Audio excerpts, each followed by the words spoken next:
এই, তোরা এখনো দেখে আছিস কেন? যা, ইমামের শরীরে আগুন দে, ইমামকে দিয়েই কাজটা শুরু করি। আরে এরা তো দেখি ওস্তাদকে সেই মাইর দেওয়া শুরু করতেছে। আরে পটা, এখান থেকে চল পালাই, আপনি বাঁচলে বাপের নাম। আরে এই ইমাম সাহেব, এই আপনি তো মাইর দিচ্ছেন কেন? এই এই, দাঁড়ান দাঁড়ান দাঁড়ান, আমি আর কখনো এসব কাজ করব। আসসালামু আলাইকুম ইমাম সাহেব। ওয়ালাইকুম সালাম। তা দেশটা তো অবশেষে স্বাধীন হলো, তা দেশের পরিস্থিতি এখন কেমন, কি বুঝতেছো তুমি করিম মিয়া? তা কি আর বলবো ইমাম সাহেব, আমরা কি আসলেই স্বাধীন হয়েছি?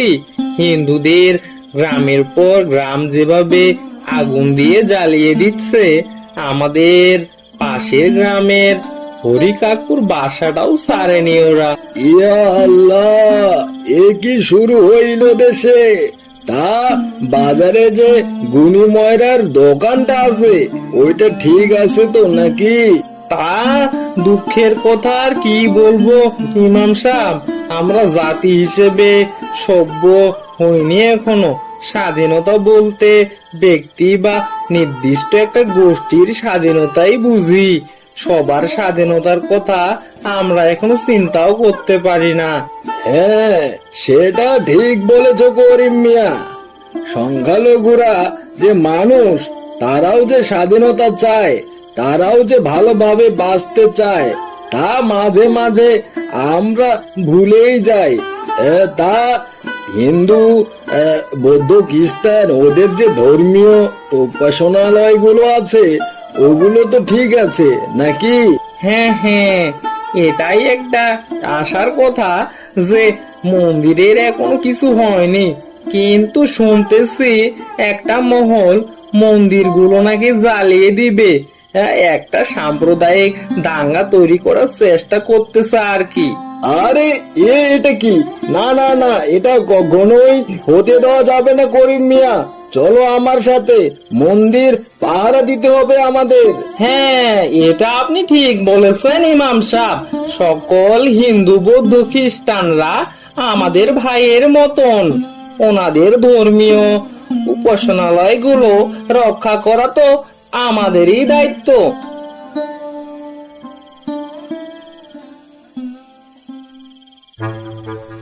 আরে ইমাম সাহেব যে এত রাতে মন্দিরে কেন?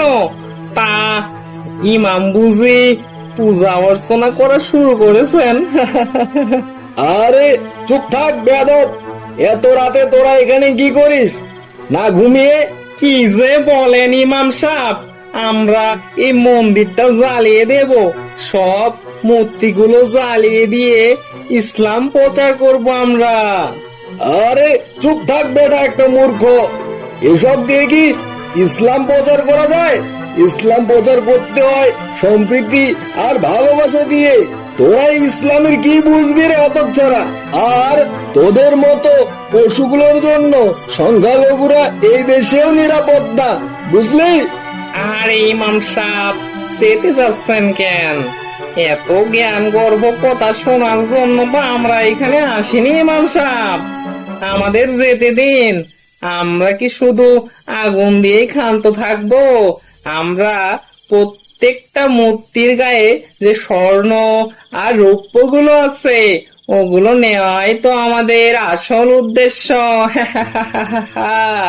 না না না, তুমি যেতে পারবে না। আমি বেঁচে থাকতে কখনোই তোমাদের এই কাজ করতে দেব না। যদি আমি মারা যাই তো যাব, তবুও তোমরা এই কাজ করতে পারবে না। হাসালেন ইমাম সাহেব, দরকার হলে আপনাকে মেরেই আমরা এ কাজ করব। আমাদের কাছে ওসব ধর্ম টর্ম কিছুই না, টাকাই আমাদের কাছে সব।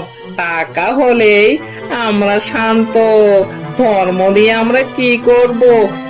এই, তোরা এখনো দেখে আছিস কেন? যা, ইমামের শরীরে আগুন দে, ইমামকে দিয়েই কাজটা শুরু করি। আরে এরা তো দেখি ওস্তাদকে সেই মাইর দেওয়া শুরু করতেছে। আরে পটা, এখান থেকে চল পালাই, আপনি বাঁচলে বাপের নাম। আরে এই ইমাম সাহেব, এই আপনি তো মাইর দিচ্ছেন কেন? দাঁড়ান দাঁড়ান দাঁড়ান, আমি আর কখনো এসব কাজ করব না, আমাকে ছেড়ে দেন ইমাম সাহেব, আমি আর এরকম কাজ করব না কখনো। আরে বেটা, মানুষের মধ্যে অশান্তি সৃষ্টি করার জন্য এসব করতেছিস, তোর কোনো ক্ষমা নেই, তোকে আজকে মেরে তক্তা বানাবো, তবে যদি তোদের মতো শয়তানদের শিক্ষা হয়। আসুন আমরা সবাই একসাথে মিলেমিশে থাকি। এদেশে যারা হিন্দু, বৌদ্ধ, খ্রিস্টান সবাই আমাদের ভাই, তাই তাদের ক্ষতি থেকে আমরা বিরত থাকি। আর আমার এই কার্টুন চ্যানেলটি যদি তোমাদের ভালো লেগে থাকে তাহলে এই কার্টুন চ্যানেলটিকে সাবস্ক্রাইব করে দিও।